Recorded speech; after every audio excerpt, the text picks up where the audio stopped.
اور مرد و زن اس غلط فہمی میں مبتلا ہے کہ مجھے نہیں مرنا، دوسروں کو مرنا ہے۔ یہ حادثہ، یہ سانحہ جو کسی دوسرے کے ساتھ ہوا ہے، میرے ساتھ نہیں ہوگا۔ یہ ایک واہمہ ہے جو تقریباً ہر انسان میں پایا جاتا ہے۔ لیکن یاد رکھیں، ایک ایسا دن بھی ضرور آنا ہے جس دن ہم نے چلے جانا ہے، جس دن ہم زمین سے 4-5 فٹ نیچے ہوں گے، جس دن ہمارا دنیا میں وجود نہیں ہوگا، جس دن ہمارا دنیا میں کوئی تذکرہ نہیں ہوگا۔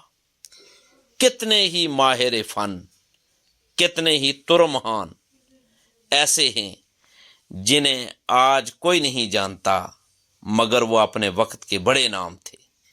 ہم بھی اپنے بڑوں کو نہیں جانتے، ہمیں اپنی تاریخ کا بھی نہیں پتہ۔ ہم کل کی باتیں تو جانتے ہیں، مگر 100 سال پہلے جو قبرستانوں میں دفن ہو گئے، آج ان کے نام تک کا بھی نہیں معلوم۔ انسان اتنا چھوٹا ہے کہ پوری کائنات میں ایک زمین، اس زمین میں ایک ملک میں ایک صوبہ، ایک صوبے میں ایک شہر، اور ایک شہر میں ایک انسان۔ دیکھیں، یہ ہے انسان کی ویلیو کہ اسے دفن ہونے کے لیے 6 فٹ زمین چاہیے، اس کے بعد مٹی، گرد و غبار، پھر ہفتے، مہینے، سال، صدیاں گزر جاتی ہیں۔ ایک وقت ایسا آتا ہے، پھر اس کے متعلق کہا جاتا ہے کہ وہ کبھی ہوتے تھے۔ پھر ایک وقت وہ بھی آتا ہے کہ جب کسی کو پتہ ہی نہیں ہوتا۔ کس قدر بے بسی ہے۔ دیکھیں، کھربوں سال کا فاصلہ ہے جب انسان پیدا نہیں ہوا تھا، پھر نامعلوم کتنے کھرب سال کا فاصلہ ہے، پھر وہ پیدا ہوتا ہے، اس کے بعد وہ مرے گا، پھر نامعلوم کتنے ہزار سال کا فاصلہ ہے جب اسے اٹھایا جائے گا۔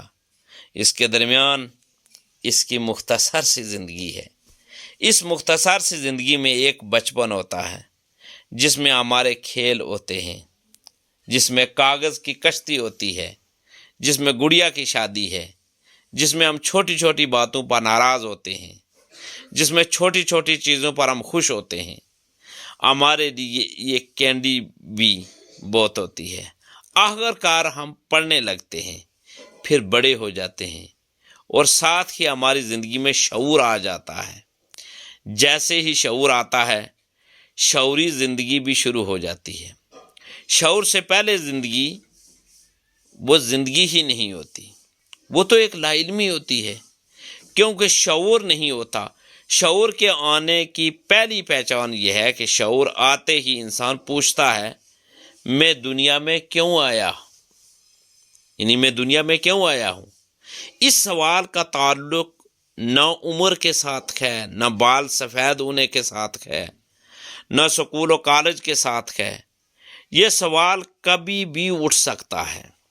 دنیا کی کسی مخلوق میں یہ سوال نہیں اٹھتا، صرف انسان وہ واحد مخلوق ہے جس کے دل میں یہ سوال اٹھتا ہے۔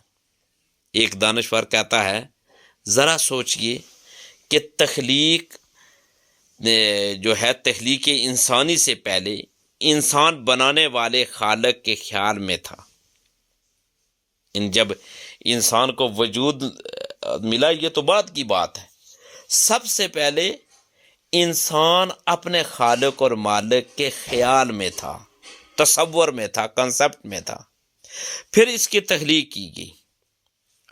جو یہ جان جائے کہ میں قیمتی ہوں، دوسری مخلوقات سے بہت افضل ہوں، دوسری مخلوقات کا میں سردار ہوں، وہی اشرف المخلوقات کہلانے کا حقدار ہے۔ شعور یہ بتاتا ہے کہ ہم عام مخلوق نہیں ہیں، ہم بڑے انسان ہیں، ہم بڑے کام کے لیے آئے ہیں۔ دنیا میں صرف پیدا ہو جانا اور مر جانا زندگی نہیں ہے۔ جب یہ بات حضرت علامہ اقبال رحمۃ اللہ علیہ کو سمجھائی تو وہ فرماتے ہیں کہ تقدیر کے پابند ہیں نباتات و جمادات، مومن فقط احکام الہی کا ہے پابند۔ دیکھیں، تقدیر تو نباتات کے لیے ہے، انسان تو تقدیر لکھنے والا ہے۔ کائنات کے اس نظام میں اللہ تعالیٰ یہ نہیں دیکھتا کہ ہم غریب ہیں، کس کے بیٹے ہیں، کالے ہیں یا گورے ہیں، ذات کیا ہے، برادری کیا ہے۔ وہ صرف ایک چیز دیکھتا ہے کہ جو دستک دے رہا ہے، جو کوشش کر رہا ہے، جو محنت کر رہا ہے، جو آنسو بہا رہا ہے، جو خون پسینہ ایک کر رہا ہے، اس کے لیے وہ حرکت میں آ جاتا ہے۔ قوانین انسان کے لیے ہیں۔ جب کوئی دل سے اللہ تعالیٰ کا ذکر کرتا ہے تو پھر وہ چمکتا ہے، پھر محنت میں مل کر ہیرا بن جاتا ہے۔ دیکھیں، انسان کے لیے ہے کہ وہ کوشش کرے، محنت کرے، اور کوشش کے ساتھ وہ اس دنیا میں بھی اور آخرت میں بھی نہ صرف نجات پائے بلکہ ایسے اعمال کرے کہ دنیا میں کامیابیوں اس کا حصہ بنے اور آخرت میں درجات کی بلندیوں اس کے حصے میں آئیں۔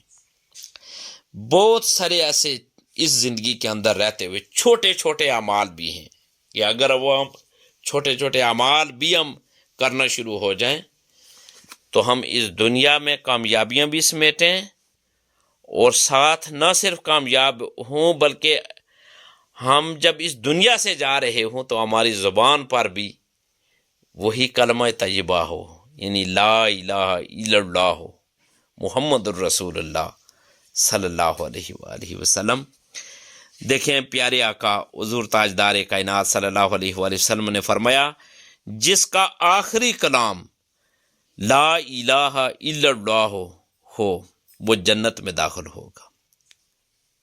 لہذا ایمان پر موت کے لیے کچھ معمول الی قسم کے عمل بھی ان کو اگنور نہ کریں۔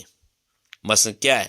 روزانہ آپ کلمہ طیبہ کو دل کی توجہ اور یقین کے ساتھ کم از کم 100 مرتبہ پڑھیں۔ توبہ و استغفار کو اپنا معمول بنائیں، ہر دن کم از کم 100 مرتبہ استغفر اللہ استغفر اللہ استغفر اللہ پڑھیں، اور یاد رکھیں اپنا عقیدہ صحیح رکھیں، دل میں توحید و رسالت پر پختہ ایمان رکھیں، شرک سے بچیں، فرائض کی پابندی کریں، نماز، روزہ، زکوٰۃ جیسے فرائض کا پورا اہتمام کریں، اور دعا جب بھی مانگیں اللہ سے مانگیں۔ اور پھر یہ ہے، اگر ہم یہ چھوٹے چھوٹے اعمال بھی اگر ہم ان پر بھی پوری توجہ دیں اور ہم کریں تو مجھے یقین ہے کہ اللہ تبارک و تعالیٰ ان چھوٹے چھوٹے جو ہمارے نیکی کے کام ہیں ان کے صدقے ہمارا خاتمہ بالخیر بھی فرمائے گا، اور آخرت بھی، عالم برزخ، پھر عالم محشر اور عالم آخرت، یہ بھی، اس میں بھی اللہ تبارک و تعالیٰ میں نجات بھی عطا فرمائے گا اور کامیابیاں اور کامرانیاں بھی عطا فرمائے گا۔ اللہ تبارک و تعالیٰ ہم سب کا حامی و ناصر ہو۔ دین کی بات پھیلانا صدقہ جاریہ ہے، ثواب کی نیت سے ویڈیو کو شیئر ضرور کیجیے۔ جزاک اللہ۔